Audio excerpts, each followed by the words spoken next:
وزیر مملکت فروخ حبیب نے کہا ہے کہ طاقتور طبقے کو قانون کے نیچے لائیں گے۔ عمران خان عالمی سطح پر بڑے رہنما بن کر سامنے آئے ہیں۔ لیڈر وہ ہوتا ہے جو مستقبل کو سامنے رکھ کر منصوبے ترتیب دیتا ہے۔ ایرانی سفارت خانے کی تقریب میں ان کا کہنا تھا کہ کورونا سے دنیا کی معیشت متاثر ہوئی، لیکن پاکستانی معیشت نے 4% ترقی کی ہے۔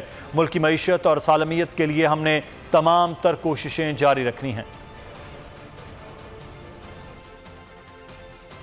کے اندر ہم نے طاقتور کو قانون کے نیچے لے کر آنا ہے۔ اس ملک کا جو نظام ہے وہ نظام جو ہے وہ اس کی بنیادیں عدل اور انصاف کے اوپر جو ہے وہ قائم ہیں۔ وزیر اعظم عمران خان صاحب کی نیت ٹھیک ہے تو اللہ تعالیٰ کی مدد بھی شامل حال ہوئی۔ کووڈ-19 جس نے پوری ملک میں کیا پوری دنیا کے اندر جو ہے وہ ایک ایسی صورتحال پیدا کی جس سے دنیا کی معیشتیں بیٹھ گئی، لیکن آج پاکستان کی ایکسپورٹس میں بھی اضافہ ہوا۔ ہماری ملک نے 4% کے قریب گروتھ جو ہے وہ کی ہے۔